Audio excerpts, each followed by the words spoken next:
11e forum de la Goa, pour lequel un certain nombre de pays ont envoyé également des délégations du rang ministériel. Comme c'est notre première participation depuis notre éligibilité à la Goa en octobre dernier, le président de la République, son Excellence M. Alassane Ouattara, a voulu accorder toute l'importance que cet événement mérite. C'est pour ça qu'il a demandé à son premier collaborateur, M. le Premier ministre, de conduire la délégation avec les ministres qui, dans leur secteur spécifique, sont des experts. Nous sommes venus, nous comptons, comme à l'accoutumée, sur votre soutien, sur votre collaboration, sur votre coopération, comme ça a toujours été le cas dans notre sous-région. Comme M. le Premier ministre est là, je voudrais emporter témoignage de M. le Premier ministre dans notre fonction de président en exercice de la CEDEAO. Autant vous bénéficiez du soutien des chefs d'État et du gouvernement de la sous-région, ici également, c'est exactement la même chose. Tout cela vient nous conforter dans le fait que notre sous-région est l'une des plus intégrées en Afrique, l'une des plus solidaires, l'une des plus fraternelles, comme le président de la République sait si bien le faire à travers ses différentes visites dans les pays frères. Alors donc, la visite de ce soir, comme à l'accoutumée, c'est une visite de courtoisie. Ils sont venus pour souhaiter la traditionnelle Akwaba, c'est la raison de leur présence. Donc, naturellement, comme on le fait au pays, quand ils viennent vous saluer, ils vont demander des nouvelles et il vous appartiendra de leur donner les nouvelles de la raison. Vraiment, voilà en guise d'introduction ce que je tenais à dire en prenant la parole en votre nom pour leur souhaiter la bienvenue à l'ambassade de Côte d'Ivoire. Cher doyen, voilà, au nom de M. le Premier ministre, ce que je tenais à vous dire. Je vous remercie de votre présence. Je vous salue le Premier ministre. Je vois donc les serviteurs qui sont ici, de l'Afrique de l'Ouest, à Washington DC. Je remercie notre cher collègue, l'ambassadeur Diabaté, pour son introduction, pour tout ce qu'il fait dans le groupe ici à Washington. Peut-être que les collègues auront l'occasion de se représenter dans j'espère tout à l'heure de la façon sommaire. Notre souhait de venir pour souhaiter la bienvenue ici à Washington et souhaiter que votre mission soit une mission pleine de succès pour la Côte d'Ivoire et pour l'Afrique de l'Ouest. Vous venez à Washington au moment où il y a une manifestation sur le forum de la loi, mais aussi bientôt d'autres activités contre le CCI et autres. Donc, nous voulons vous souhaiter la bienvenue également à vous et à votre délégation. C'est l'occasion, comme notre collègue l'a dit, pour prendre des nouvelles de la Côte d'Ivoire, de la sous-région. Ce qui se passe actuellement beaucoup de choses dans la sous-région et nous sommes tout à fait fiers de la présidence de la Côte d'Ivoire. C'est un défi énorme à relever et nous souhaitons également avoir vos conseils, vos instructions, vos renseignements sur la bonne manière pour nous tous de continuer à représenter ensemble l'Afrique de l'Ouest ici, comme nous le faisons en groupe, et avec l'appui de notre collègue Diabaté, qui est un des plus animateurs de ce groupe. Et je dois également, en votre présence, le remercier parce qu'il a été très hospitalier dans l'ouverture des portes de la chancellerie de Côte d'Ivoire pour toutes les activités que nous avons à faire au titre de la sécurité. Je vous remercie pour cela. Après, donc, je souhaiterais la bienvenue, de laisser mes collègues peut-être intervenir sur un certain nombre de questions pour lesquelles je souhaiterais avoir un sage conseil. C'est la bonne manière de continuer à faire ce que nous avons. Monsieur le ministre, merci encore une fois pour votre visite et également à votre délégation. Bon séjour et bonne mission à votre service.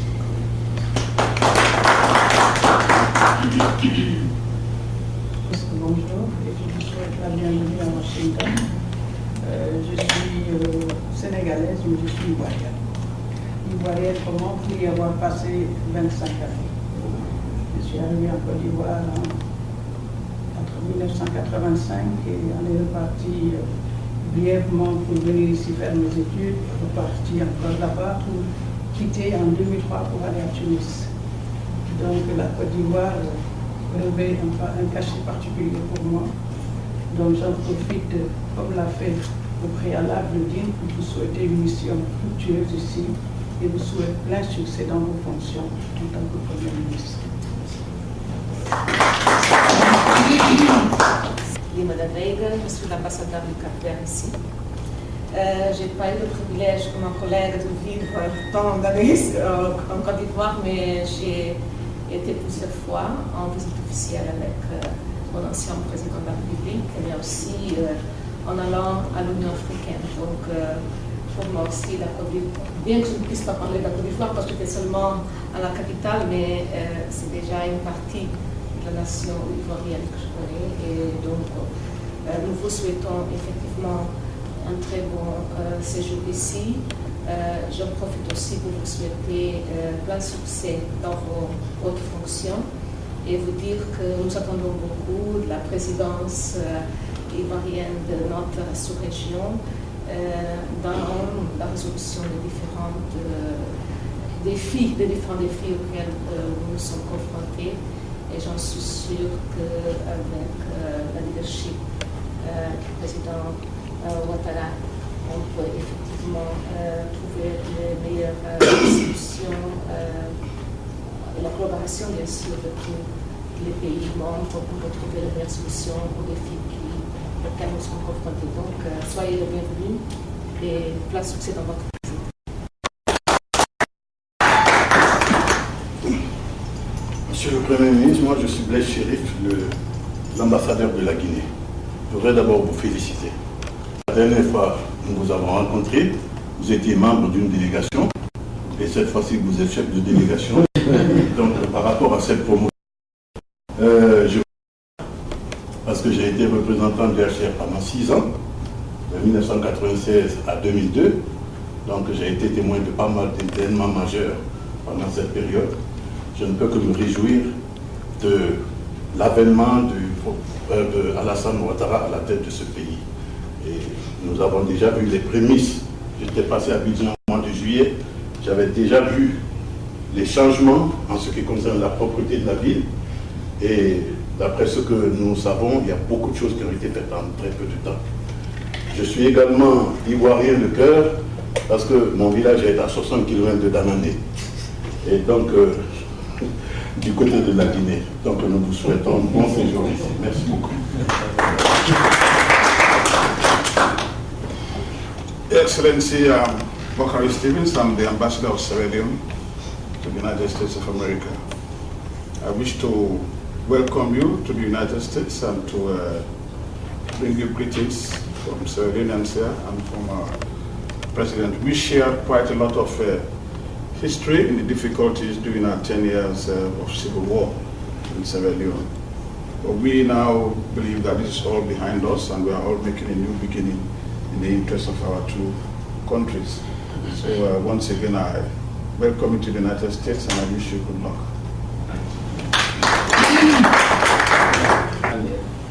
To the United States. Unlike the others, I have not lived in Côte d'Ivoire, but I have been to Abidjan several times, and to the African Development Bank. And on that note, I think we all look forward to the return of the African Development Bank to its natural headquarters in Abidjan. As the others also welcome to the United States. And I'm sure your presence here will indicate to our American partners the importance we attach to AGOA. So I think your presence will give it the necessary note of importance. Once more, thank you for coming and welcome your delegation. Monsieur le Premier ministre, soyez le bienvenu. Chers frères, soyez le bienvenu. Je suis l'ambassadeur du Niger à Washington, je m'appelle Maxi Dikou. J'ai des cheveux assez blancs pour me rappeler un certain Félix Houphouët-Boigny, ami et frère d'un certain Hamadi Diori, secondé tous par un grand frère qui s'appelle Alassane Ouattara, toute l'époque. Donc, membre du Conseil d'entente, nous appartenons à la même famille. Monsieur le Premier ministre, vous êtes ici, me dit notre frère Diabaté en priorité pour parler de la Goa, entre autres, je suppose. Et nous voudrions aussi que vous soyez notre interprète auprès de nos partenaires américains à qui nous parlons régulièrement pour attirer davantage leur attention et la nécessité qu'il y a à soutenir notre région pour faire face aux nombreux défis de sécurité qui nous assaillent en ce moment. Je pense que votre voix portera encore plus que la nôtre. Je pense qu'il est absolument nécessaire qu'ils comprennent que cette région devient un verrou essentiel de la sécurité de l'Afrique, mais aussi de la sécurité du monde. On ne le dira pas assez. Nous comptons sur vous pour ça, M. le Premier ministre. Merci. Je suis l'ambassadeur du Mali, ici à Washington. Je voudrais vous souhaiter vivement la bienvenue ici à ce moment très crucial non seulement par rapport au développement des relations économiques qui se cristallisent à travers la voie entre les États-Unis et l'Afrique, mais également par rapport aux questions de paix et de sécurité dans notre région.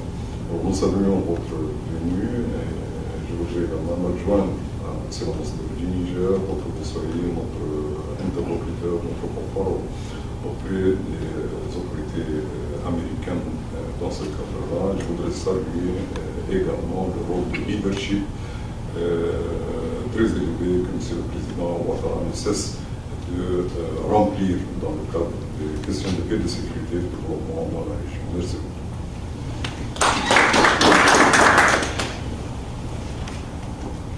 Monsieur le Premier ministre, je m'appelle Pascal Batchebo, je suis le ministre conseiller à l'ambassade du Burkina Faso chargé d'affaires. Je voudrais, au nom de l'ambassadeur de Céline Bouda, actuellement absent, vous souhaiter la bienvenue à vous et à votre délégation et vous réitérer toutes mes félicitations à l'occasion donc de votre nomination. Le Burkina et la Côte d'Ivoire sont deux pays frères, deux pays amis, deux pays qui historiquement sont liés. Et je pense que tout le monde le sait.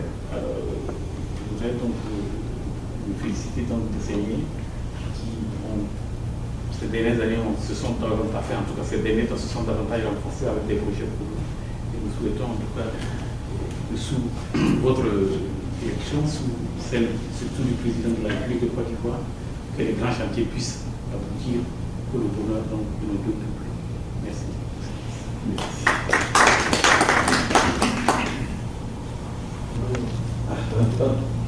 Je vois que j'ai sacrifié à la tradition des diplomates, ambassadeurs, ambassadeurs de président. C'est avec beaucoup de joie que je retrouve la synthèse de notre communauté ici à Washington et des visages que, sans les voir tous les jours, je me sens familier. C'est un visage ici parce qu'on appartient tous à la même zone. Au nom du président Alassane Ouattara, que je suis représenté ici à cette 11e session de la voix, je voudrais vous saluer et vous remercier pour tous les efforts que vous faites pour entretenir la solidarité et la fraternité parce que c'est nourri, elle s'entretient. Sinon, si on ne se réclame pas, on ne se pratique pas, la fraternité se met assez distante. Merci beaucoup pour tout. Pour l'essentiel, notre pays est séparé par ces deux crises, la Guinée-Bissau et la crise malienne. Le président de la République, le président Alassane Ouattara, avec ses frères de la sous-région, pris en main le dossier. Si la situation de Guinée-Bissau semble s'apaiser, se réguler et se régulariser, la situation du Mali devient très complexe. Tout à l'heure, l'ambassadeur du Niger en parlant a posé le problème parce que ça risque d'être une bonne fragmentation avec un impact sur notre sous-région. Cette sous-région qui depuis les années 90, depuis la disparition des pères fondateurs, connaît trop de secousses. Libéria, Sierra Leone, Côte d'Ivoire, aujourd'hui Mali, même le Niger. Je pense qu'on a besoin de paix et d'accalmie pour pouvoir penser à notre développement. Parlant de développement, les pères du président Alassane Ouattara, au niveau de l'UEMOA, lui ont demandé de conduire une réflexion globale en matière économique. Donc il préside actuellement un comité et il conduit là une réflexion globale pour voir comment est-ce qu'on peut faire un développement économique intégré, d'autant plus que chacun de nos pays pris à part ne peut rien faire sans l'autre. Nos handicaps constituent nos forces. Parce que, comment intégrer et rendre cela dynamique et réfléchir à cela. Quant à sa mission au sein de la CEDEAO, je pense qu'il a fortement le soutien de ses pairs. Ici investi, je peux vous dire que à cause de cette situation de la CEDEAO, pratiquement nos responsabilités se sont accrues parce qu'ils délèguent beaucoup. Toutes les réunions, là il devait aller au Brésil, mais il ne peut pas pour la CEDEAO. De Washington d'avoir aller au Brésil pour le représenter. Les choses semblent bien se passer dans la solidarité. Et nous pensons que le conflit du Mali, qui est un conflit, on sent que toute cette zone, on veut en faire une zone de mafieux. Parce que, en fait, c'est une mafia qui veut s'installer. Cette zone du Mali, du Niger, qui touche aussi la Mauritanie. Tous les pays sont en train de mettre leurs efforts. Et on ne peut rien, si ce n'est pas une intervention armée, pour éradiquer le mal. Parfois, c'est douloureux de le dire, on est bien obligé, lorsque la classe politique d'un pays s'affaiblit, parce que le problème du Mali aussi, c'est l'affaiblissement de la classe politique qui a permis au capitaine Yaya Sango de venir là, et cette contradiction de la classe politique pour faciliter l'arrivée de ce militaire. Nous avons connu cela en Côte d'Ivoire à un moment donné, où ça s'est facilité beaucoup de choses. Mais nous pensons que c'est ensemble que nous pouvons conjurer ce malheur qui nous frappe. Et il est annoncé à nos sous-régions que 18 millions de personnes risquent d'être frappées par la famine. Parce qu'à cause de la guerre, tout est déstructuré, tout est désorganisé. Les réfugiés vont d'un pays à l'autre. On ne peut plus organiser la production. Et donc, on y pense, on y réfléchit, afin que rapidement, la déstructuration du Mali ne puisse pas avoir lieu, que le Mali soit rapidement reconstitué sous l'autorité du président Traoré, qui est à Abidjan lorsque, et je l'ai vu la dernière fois, il était venu au conseil auprès de son ami, quand elle est partie, malheureusement, comme on dit chez nous, la vie a honoré le diable, a poussé les uns et les autres, jusqu'à reporter la main sur un président de la République. Je pense que c'est le summum de la barbarie, je crois que la taille du père que solidaire avec le Mali. Je précise que Bouaké est la deuxième ville malienne du monde, en Côte d'Ivoire. C'est la deuxième ville malienne du monde. Donc avec les événements, la population s'est accrue. Le gouvernement essaie de répondre, de distribuer des livres, d'accompagner les Africains. Il y en a pour deux, il y en a pour trois. On partage le combat. Et cette solidarité joue à ce niveau. Pour l'essentiel, nous sommes là pour venir repositionner la Côte d'Ivoire dans le cadre de cette deuxième session de la voie, puisqu'il y a la journée du 14, 15, je crois que c'est le samedi 19, semaine, la journée dédiée à la Côte d'Ivoire.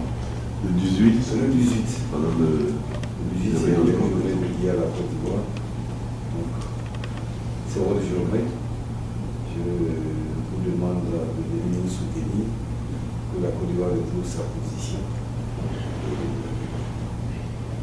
Pays d'intégration, comme le dit Madame l'ambassadrice du Sénégal, il y a la Côte d'Ivoire, c'est la synthèse de la sous-région, c'est un pays d'intégration et la Côte d'Ivoire aspire, le président Alassane Ouattara, jouer son rôle de pays d'intégration, de pays où il fait bondir, et pays modèle, pays phare, parce que le président fondateur, le président de a assigné une vocation à ce pays.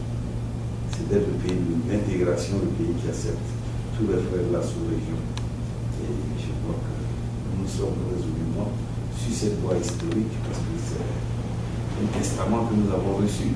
Le président Félix Houphouët-Boigny, le président Ouattara, s'emploie, vaille pour vaille, autant que faire se peut, à réaliser ce testament, à ramener la Côte d'Ivoire dans sa dimension économique, créer la richesse, pour que cette richesse puisse profiter à tout le monde.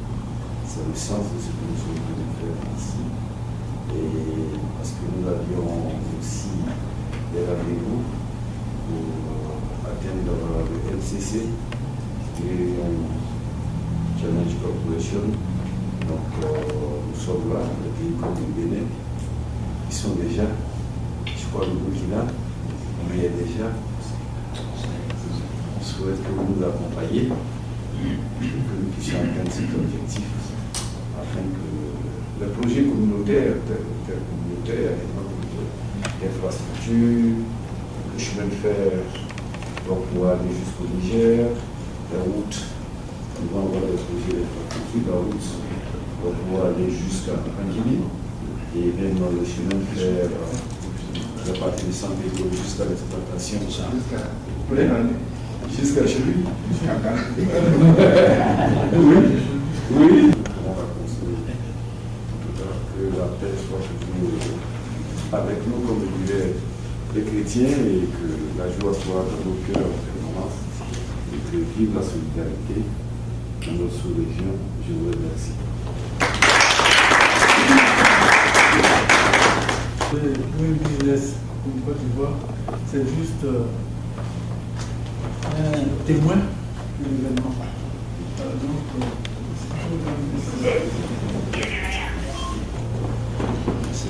Nous avons avec nous le gouverneur du district de Yamoussoukro. Merci, c'est juste. Donc, Thank you very much. c'est welcome. Okay.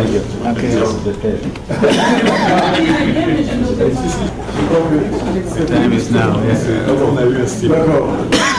Tu peux le donner à madame.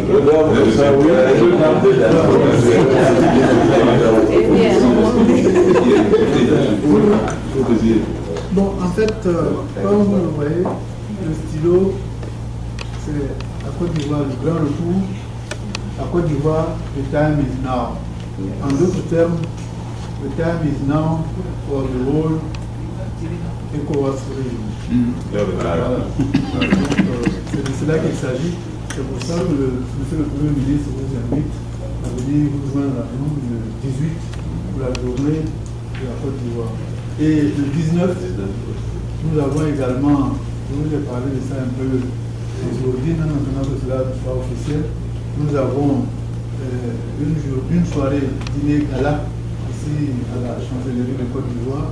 C'est votre soirée et c'est monsieur le Premier ministre qui parraine la soirée, naturellement, avec vous. Donc c'est de cela qu'il s'agit. Et sa carte d'invitation arrive ce soir ou bien demain. Excellence, excusez-moi.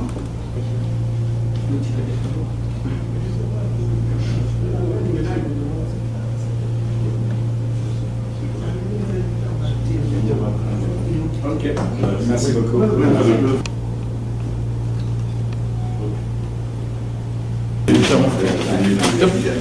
Vous en voulez? Non.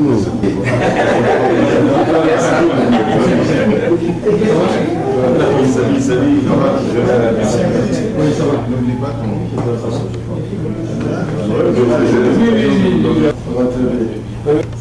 Merci.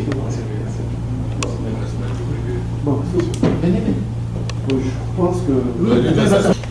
Merci d'être venu à la maison, dans votre maison commune. Ouais. C'est un grand plaisir de pouvoir continuer la discussion qu'on a entamée lors du déjeuner tout à l'heure. Comme nous allons faire des choses ensemble, nous aurons une propre interpellation. Et puis, vous allez avoir le siège de votre organisation de Côte d'Ivoire. Allez, Yamoussoukro. Il y a eu deux collègues qui ont fait l'état des lieux la semaine dernière. Ils ont fait un rapport intéressant et intéressé.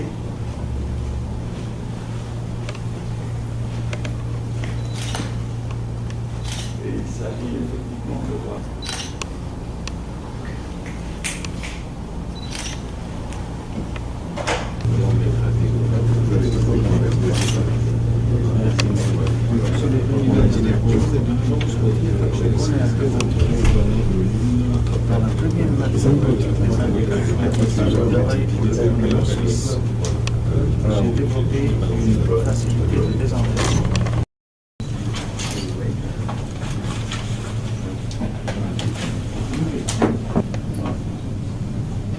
Nice to meet you.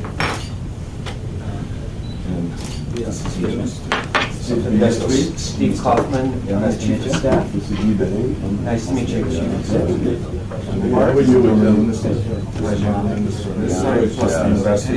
Pleasure to meet you. James, great to Steve meet Kaufman, you. nice to meet you. Welcome. Bienvenue. Bonjour. Bonjour. Qui allez-vous?